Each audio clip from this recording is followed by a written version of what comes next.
I need an eye patch. I need a fucking eye patch. No, not a cat, an eye patch. You don't understand your role at all in this whole thing. It's pretty upsetting. I have a cat. See him? That's Dennis. Black Dennis for short. We don't want to confuse him with the other cat, Carl. So that's why this one's Black Dennis.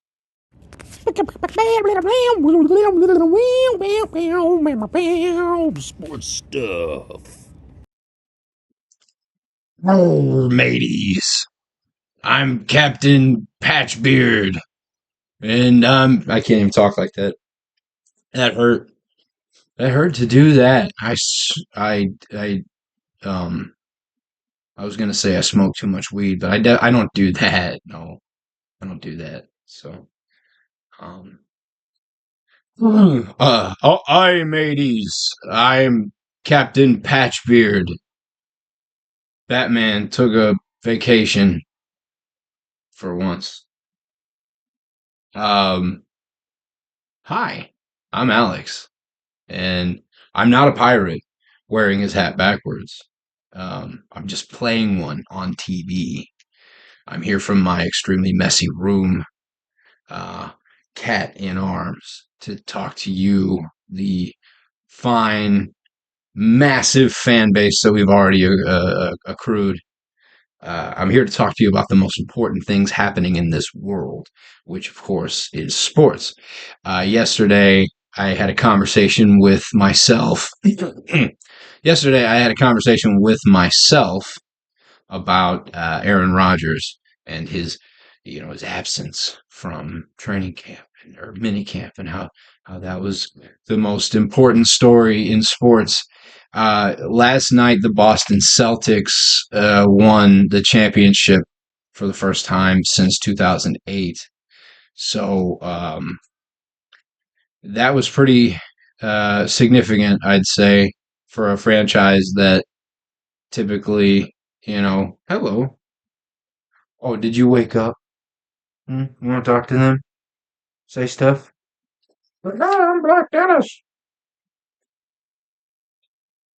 We'll get here. No, wait. Oh. Celtics. They won.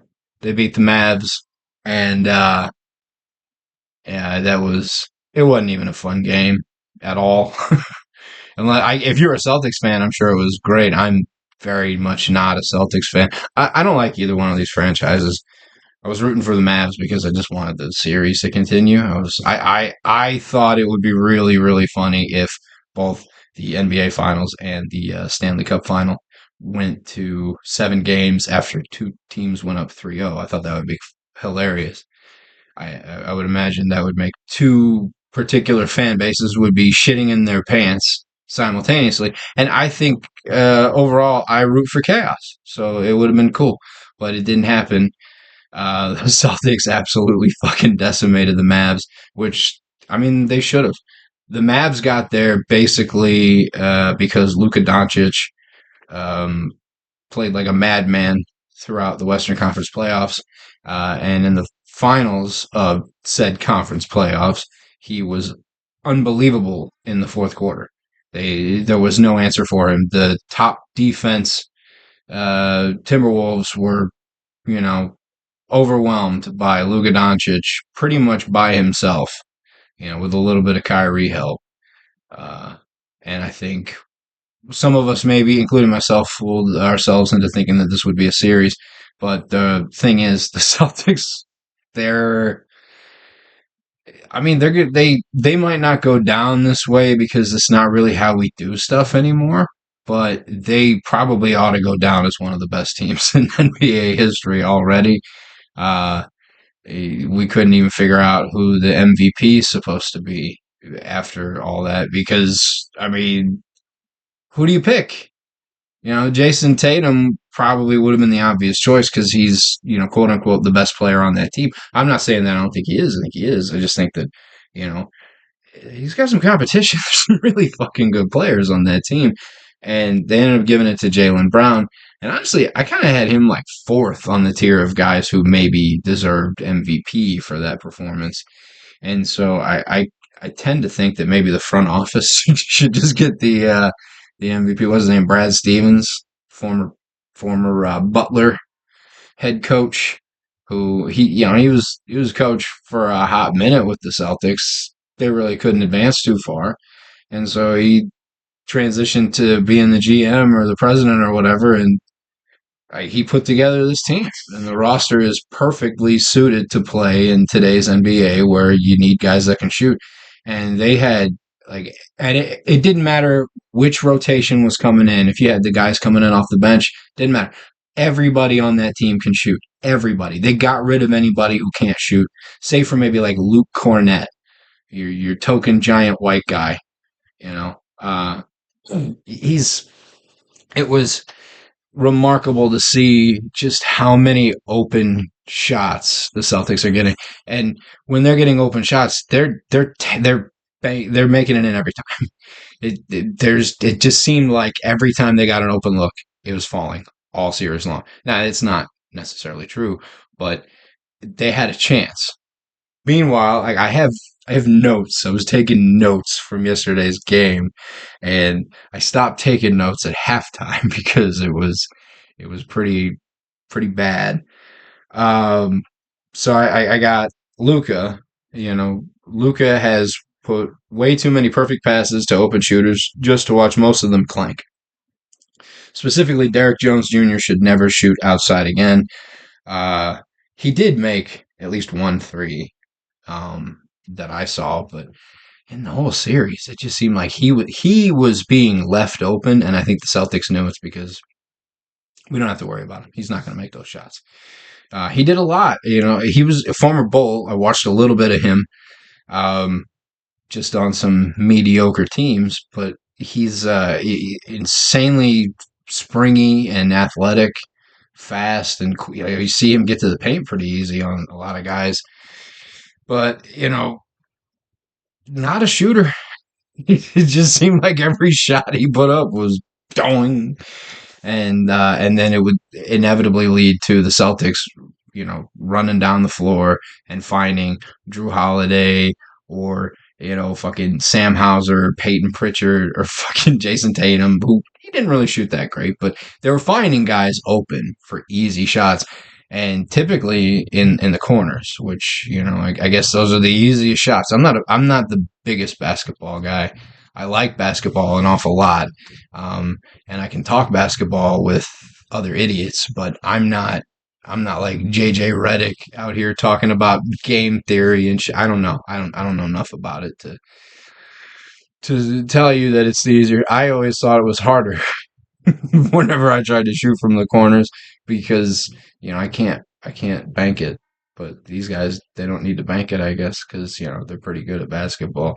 Anyway, yeah, I stopped taking the notes, but like my favorite note was from Doris Burke. She made a comment after Porzingis got fouled by PJ Washington. She said if that was Caitlin Clark, it had started a debate for about a week, which I thought was funny because it was an unnecessary foul, and it was like everyone was fine, but like that's kind of how it's been with the whole Caitlin Clark experience so far in the WNBA. Yeah, they didn't even have Porzingis for a lot of the series for most of the playoffs, right? Because he was hurt, but you know he when he came in, what was it, game one, and he was just knocking down every shot in sight. It was like, oh boy, this is gonna be the world's shortest NBA finals. And then lo and behold, he got hurt. So it was like, oh, maybe they have a chance. Nah, because Porzingis isn't in there. That's fine. We still got Al Horford, and the rest of these guys can grab rebounds. It doesn't matter if they're the smallest dude on the floor. They'll grab rebounds. They'll defend in the paint. They'll play lockdown defense. Derek White was probably my favorite player to watch in the whole series. He was fucking crazy. He's a dude who, as far as I remember, was like you bring him in off the bench, he can be a spark and he can knock down some shots, but he's not a defender. He was like the counterpoint to Marcus Smart, who Marcus Smart couldn't hit a fucking boat if he fell out of water. But or yeah, he couldn't hit a boat if he fell out of water. And God damn it. And he couldn't shoot, but you had as a defender he was very valuable. But Derek White was supposedly not a defender, and now I'm watching him in the finals, and he's swatting shots, contesting. He's in everybody's face. He's making creating turnovers. He's busting ass. He literally busted his teeth when he hit the floor and shit. Like hard effort. He bought in, and I think that's the big key from what I understand on defense, is you want length, athleticism, and just effort for defense. And unfortunately, Luka Doncic got exposed in the fact that he's not putting in the effort in like for being a world class athlete. He's not as traditionally athletic as you'd like. He's big and strong, but he's slow and not particularly quick. He's not a great, he doesn't have that burst. I think he has the basketball knowledge to make himself into a good defender. I just don't think he gives a shit, and I don't blame him. You don't get paid. You're not going to get paid nearly as much as he will undoubtedly get paid in a couple of years if you're just a great defender and you can't score and do all the amazing things he does. It was crazy watching this entire series where he's just eyes in the back of his head. Like yesterday, he threw a pass behind his head, or some shit to a wide open dude. I think it was Derrick Jones Jr. and clank. I mean, it was the kind of shit he did all series long, and it just didn't matter. Kyrie Irving was a no-show save for one game on the road, essentially. And like I guess two, but like anytime he was in Boston, I don't want to say that I think he was affected by the fans and all that, but I mean, he pretty clearly was just not the same level of player. Can I help you?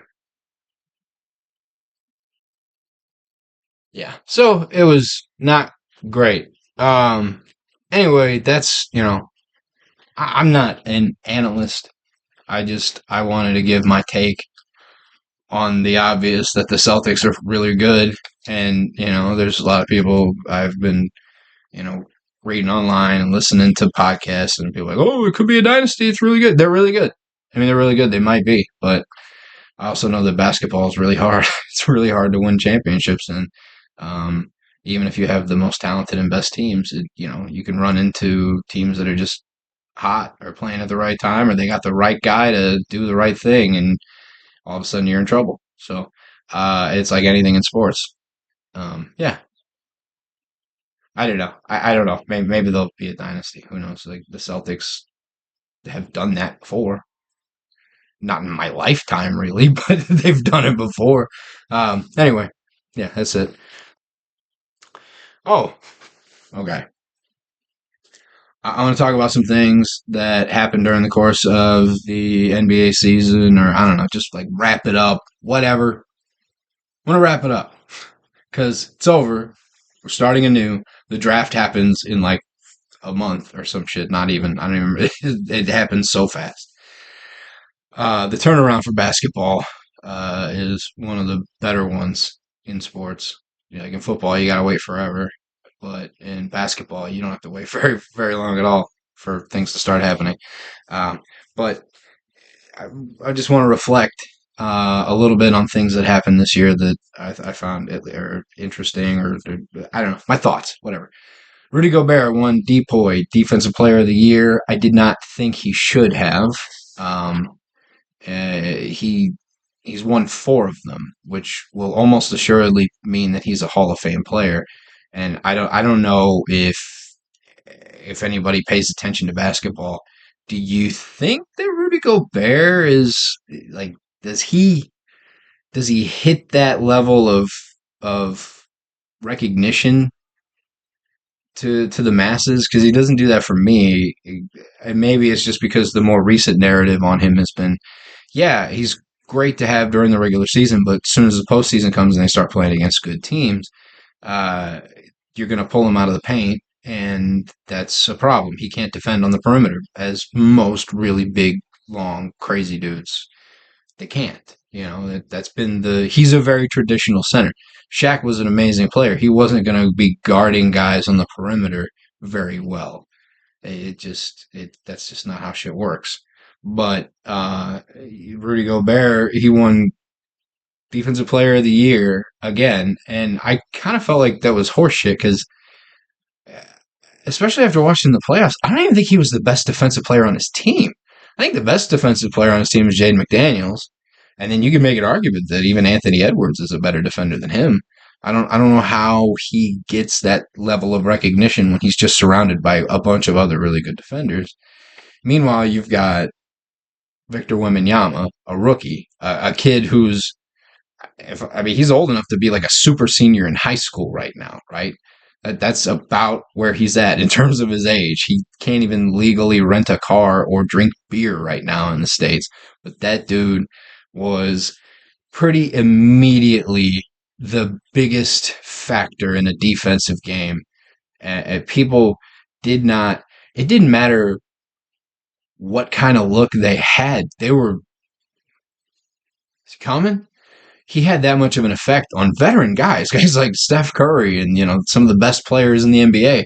They knew he was there because he's got 8 foot long arms or some shit. You got this 7'5" kid with a wingspan that, a Boeing 737 is around the same.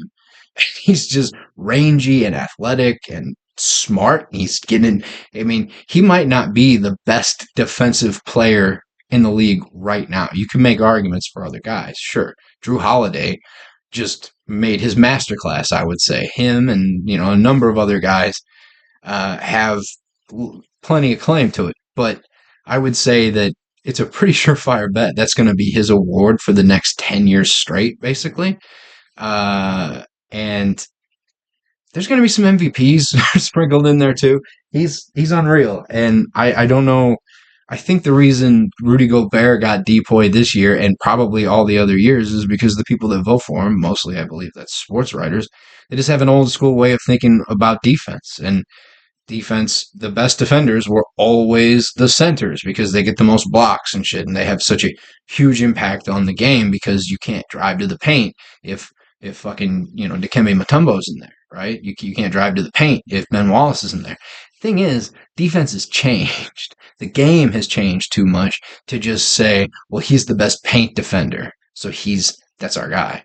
Like, I could make an argument that Alex Caruso, and I'm a homer, I'm a Bulls fan, but I can make an argument that Alex Caruso had a better claim to Defensive Player of the Year award this year than Rudy Gobert did.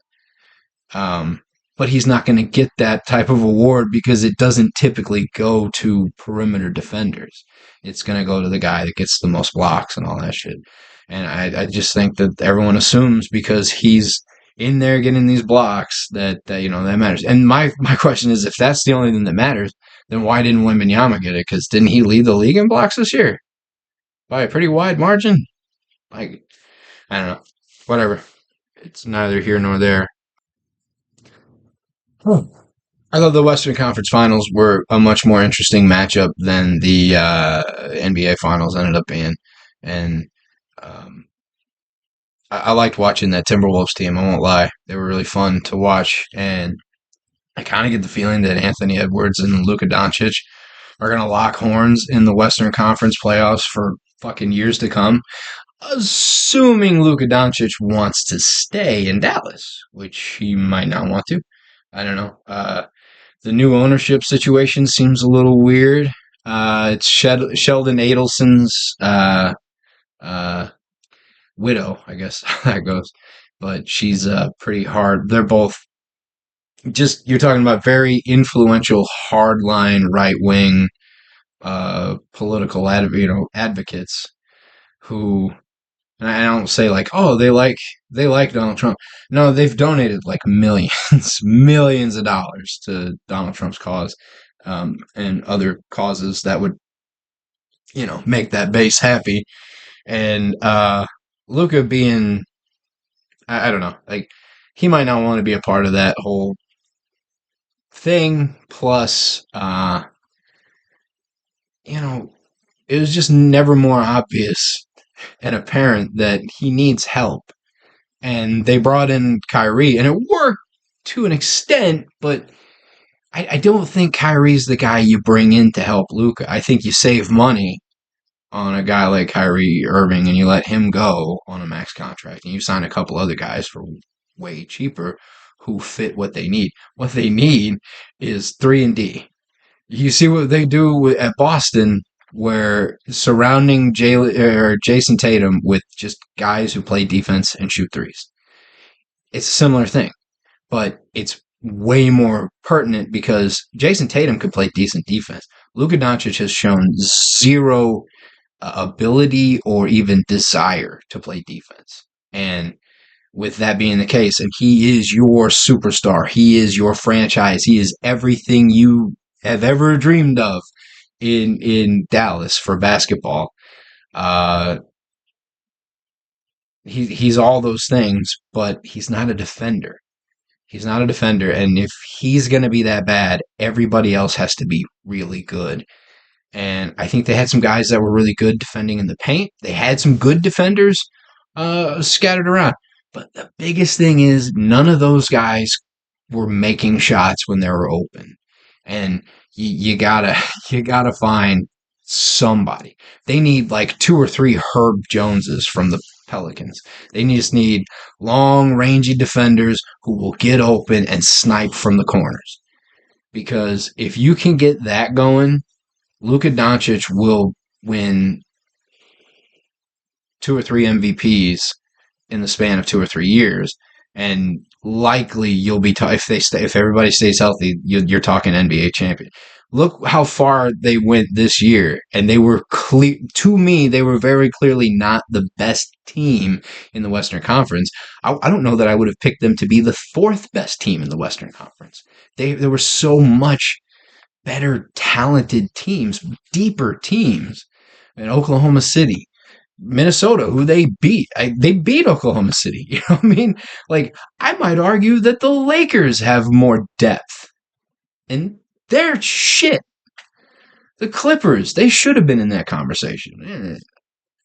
What are you going to do? But the point is, I don't think that the talent and depth was good enough for them to get to the finals. And yet, Luka Doncic, and again, to a lesser extent, Kyrie Irving carried them all the way to Game 5 of the NBA Finals. So, I don't know. I think he's the kind of dude who can change everything for a franchise, and I just think that it's up to the people in charge to make the right decisions and bring in the right people. And I don't know. If they're riding with Kyrie again next year, I expect that they won't win the finals, and then Luka Doncic will hit free agency if they don't sign him to an extension, and he'll hit free agency. And we saw Jaylen Brown get what, $300-something million. It's going to be higher than that. It's going to be a lot of money. It's going to be a shitload of money. Assuming someone's willing to do what. I mean, I don't know how that, because the max deal can only come from the Mavs, but someone will sign him to a 4-year deal, and it'll be the highest they can possibly go. So, I mean, he's a game changer for anybody who gets him. He's an instant, like, if he goes to a good team, he is the reason they're going to win the finals. I don't know. The other thing I know is that the Bulls are trash. They're tragic. They're the worst fucking team. They're not the worst team. All right, I know. They're not the worst team because we don't get good draft picks. We don't get good draft picks because we're never the worst team. And that's why they're the worst team, because they're always mediocre. They're always in the conversation. What playoff or playing? We were in the play-in tournament this year. Again, You don't want to be in the play-in tournament. You just don't. Like, well, you want to tank? Yes, tank. Tank hard. This upcoming draft class, not this current one, but the one in 2025, is projected to be pretty nice. A lot of really good young players. I don't know. I don't know shit.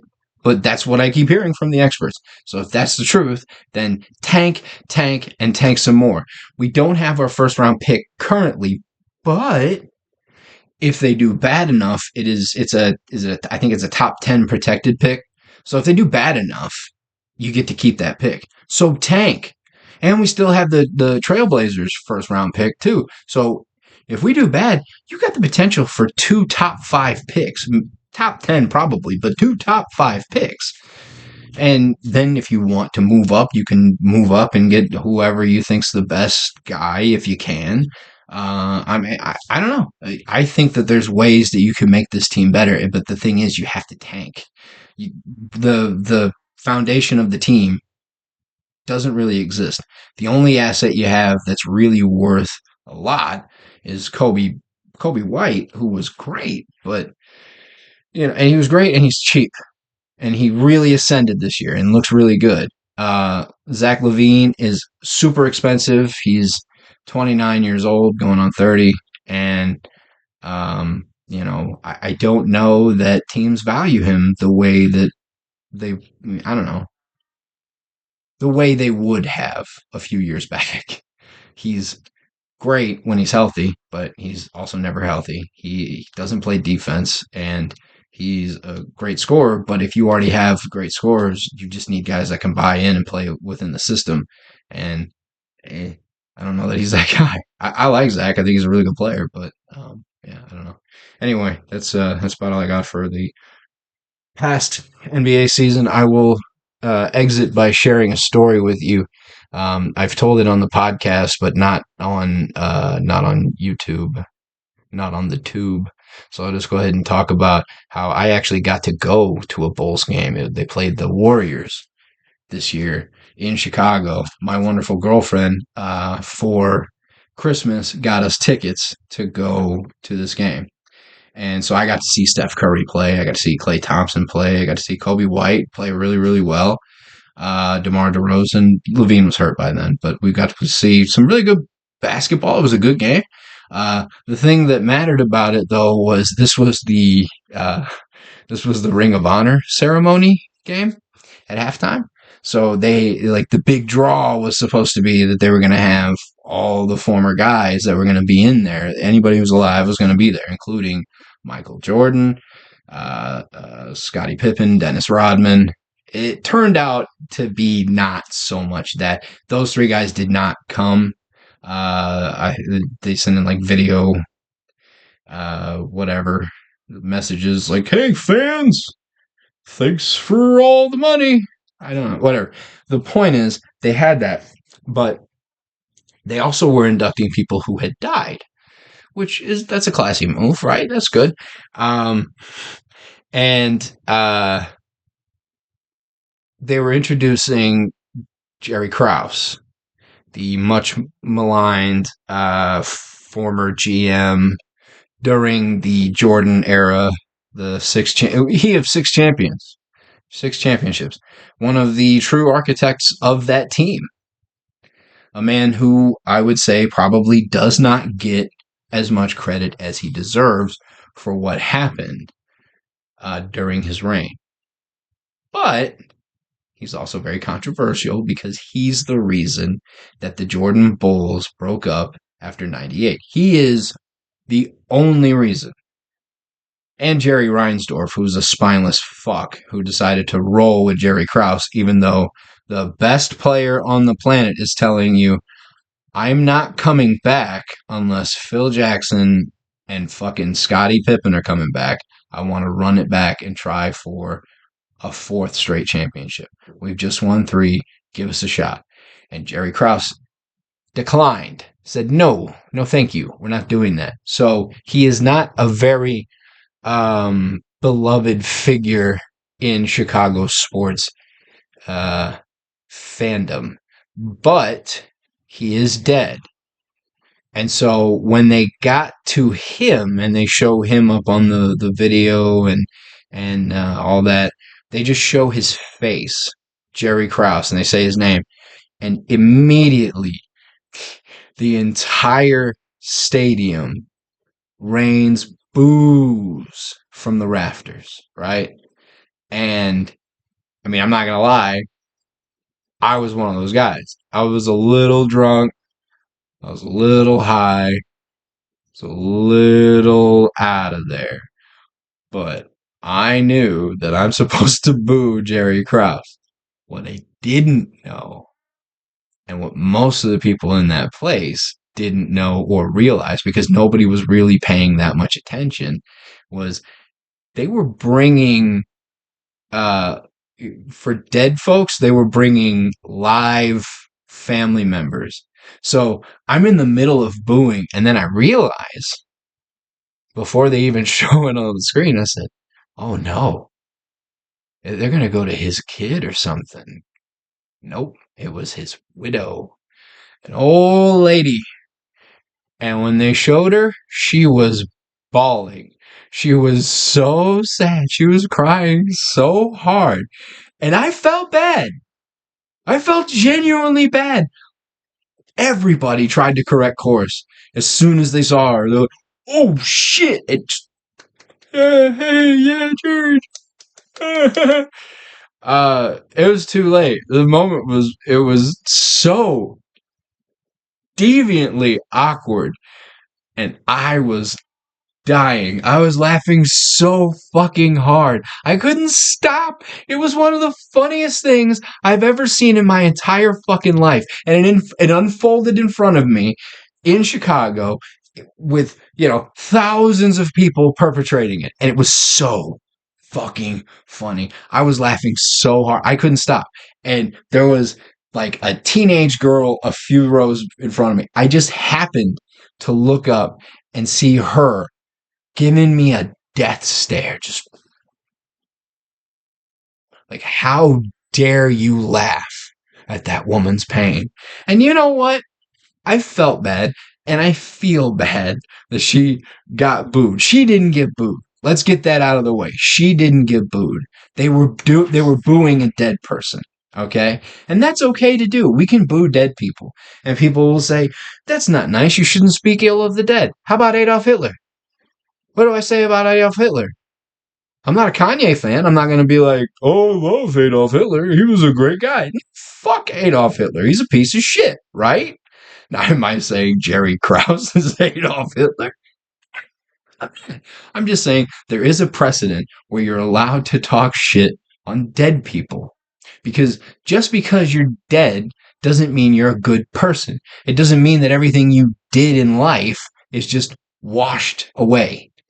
So yeah, did I feel bad for the old lady? I did. I felt bad for the widowed woman who, you know, I know she's had a tough time because she was married to a man who was definitely raking in lots and lots of money. She was wearing, I'm pretty sure she was even wearing like a fur coat, like a nice coat kind of thing. She's there living in privilege and having a pretty good life. And I know her husband died and maybe died a little earlier than he should have because, he wasn't in great shape. Whatever, it happens. But, like, you had a pretty good life. This wasn't a guy who was cut down in his prime. This wasn't a guy who, like, I'm digging myself deeper. Look, the point is, I did feel bad, but I also laughed a lot. I laughed a lot because it was funny. And I will die on that hill. It was the funniest fucking thing that's ever happened. Anyway. Arr, mateys! Captain Patchbeard is... Jesus, that hurts. That's stupid. That hurts. That hurts my voice. Oi, mateys. Thank you for watching or listening or whatever, or scrolling by this whenever I share it on Facebook or whatever. Whatever you do, I appreciate it. Um, I'll point out the Buddha statue there. It looks more like a Buddha statue now, and I'm kind of upset. I need to re-angle it to make it look like a dick again. But my girlfriend, when she was watching the first video that I posted, she saw the Buddha statue and she said, "Oh, the Buddha statue looks like a dick. You know that?" And I was like, "Huh." Oh shit. I said that at the end of the first video. If you didn't watch it, that's fine. Don't watch it. None of this is particularly great. Anyway, bye.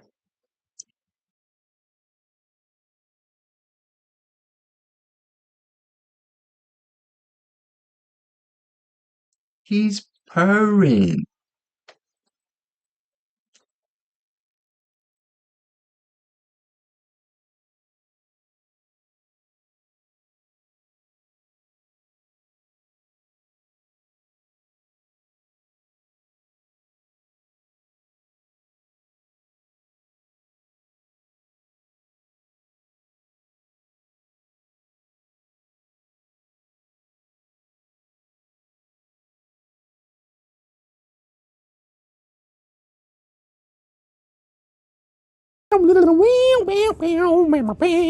Sports stuff.